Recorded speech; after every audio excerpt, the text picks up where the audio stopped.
our business model has basically relied on cheap labor from China, presumably cheap energy from Russia, and partially outsourcing security and security investment. These days are gone. Elle n'a pas tort et elle sous-estime peut-être même légèrement la situation. En 2002, l'écart de PIB entre l'Union européenne et les États-Unis n'était que de 17%. Aujourd'hui, cet écart s'est creusé pour atteindre 30%. Et lorsqu'on prend en compte le fait que la population européenne est nettement plus importante que celle des États-Unis, la situation devient encore plus préoccupante. Si l'on examine la productivité du travail entre 1890 et 2022, l'Europe a réalisé des progrès impressionnants après la Seconde Guerre mondiale, rattrapant presque les États-Unis à la fin du XXe siècle. Mais depuis, la productivité est retombée à environ 80% du niveau américain. L'ancien Premier ministre italien et ex-président de la Banque centrale européenne, Mario Draghi, a averti les dirigeants de l'UE il y a près de 6 mois. Sans décision courageuse, l'Europe risque une mort lente et douloureuse. Dans son rapport, Draghi, qui analyse l'échec de l'économie européenne et les moyens d'y remédier, son message est clair. Agir maintenant ou faire face à de graves conséquences. Mais alors, qu'est-ce qu'on a fait pour essayer de résoudre ces problèmes ? Eh bien, la Commission européenne a publié un document, une boussole pour la compétitivité de l'UE. Et ici, chez l'UE simplifiée, nous espérons des mesures concrètes plutôt que davantage de paperasse. Mais pour l'instant, décryptons ce nouveau plan et voyons ce que nous pouvons réellement atteindre de la suite. The Competitiveness Compass focuses on 3 pillars. The first one is closing the innovation gap. The second is a joint roadmap for decarbonization and competitiveness. And the third one is reducing our dependencies and increasing our resilience and our economic security.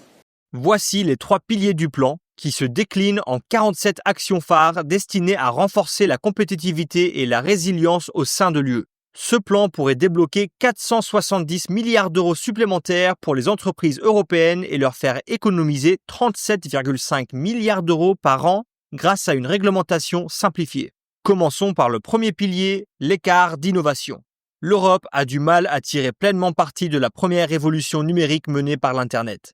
Par exemple, aucune entreprise européenne fondée au cours des 50 dernières années n'a atteint une valorisation de 100 milliards d'euros. Pendant ce temps, les 6 entreprises américaines valant plus de 1000 milliards d'euros ont toutes été créées sur cette même période. Since 2008, close to 30% of the so-called unicorns, namely companies that will go to be valued more than 1 billion euros, unicorns that had started in the European Union have left, and the majority of them went to the United States. And this has to change. La réalité est que les entreprises technologiques innovantes en Europe peinent à se développer et à obtenir des financements, surtout en comparaison des États-Unis. La part des fonds mondiaux de capital risque levés dans l'UE n'est que de 5%, contre 52% aux États-Unis et 40% en Chine. Combler ce déficit de financement est crucial, et la Commission européenne a identifié 13 actions pour y remédier. Par exemple, la loi sur l'espace européen de la recherche vise à porter les investissements en recherche et développement à 3% du PIB. L'UE souhaite aussi s'inspirer du modèle DARPA, une approche américaine qui finance des technologies de rupture à travers des investissements à haut risque et fort potentiel, qui a donné naissance à des innovations comme l'Internet et le GPS. Enfin, il y a le 28e régime juridique, qui éliminerait la nécessité pour les entreprises innovantes de jongler avec 27 systèmes juridiques différents. Ce 28e régime instaurerait un cadre harmonisé unique à l'échelle de l'UE en matière de droit des sociétés, d'insolvabilité, de droit du travail et de fiscalité, ce qui facilite ainsi l'expansion des entreprises sur le marché unique et réduisant leurs coûts. Le deuxième pilier est un plan commun pour la décarbonisation et la compétitivité. Decarbonization will be an opportunity for growth. But if we fail to coordinate, there is a risk that decarbonization could run contrary to competitiveness and growth.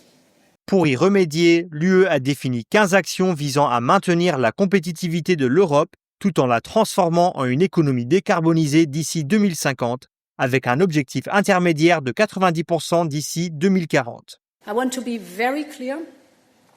The European Union stays on course for the Green Deal objectives without any question.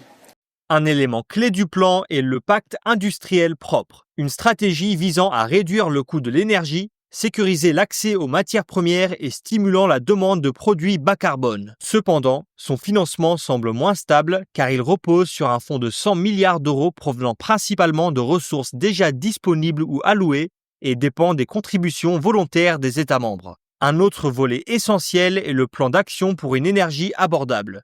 Aujourd'hui, l'Europe dépend des importations de combustibles fossiles pour près de 2/3 de ses besoins énergétiques. L'exploitation de cette dépendance par la Russie lors de la guerre contre l'Ukraine a été un facteur majeur des récentes flambées des prix d'énergie. Et pour y faire face, le plan vise à, en 1, réduire la dépense aux combustibles fossiles importés et garantir des ressources d'énergie plus abordables pour l'UE.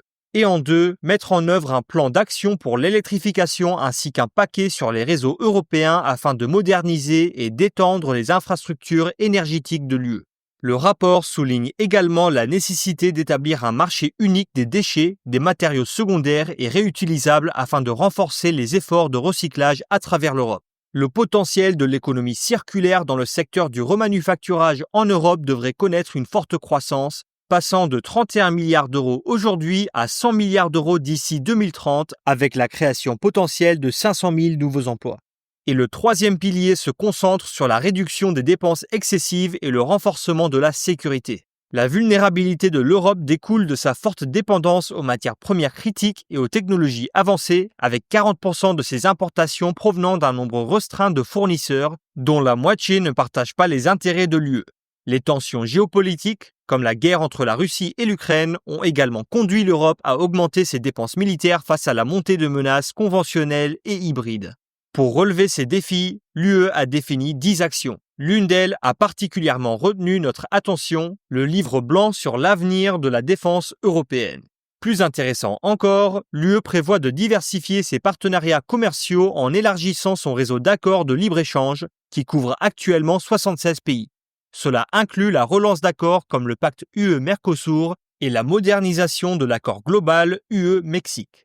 Par exemple, la suppression des taxes douanières élevées du Mercosur pourrait permettre aux exportateurs européens d'économiser plus de 4 milliards d'euros de droits de douane par an.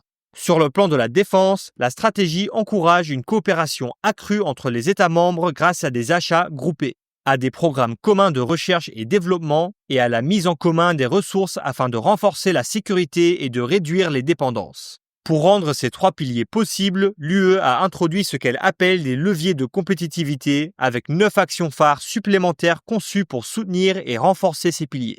La Commission prévoit de simplifier la réglementation, de réduire la bureaucratie et d'accélérer les procédures administratives afin de rendre l'Europe plus attractive pour les investissements. L'objectif est de réduire la charge administrative de 25% pour toutes les entreprises et de 35% pour les PME.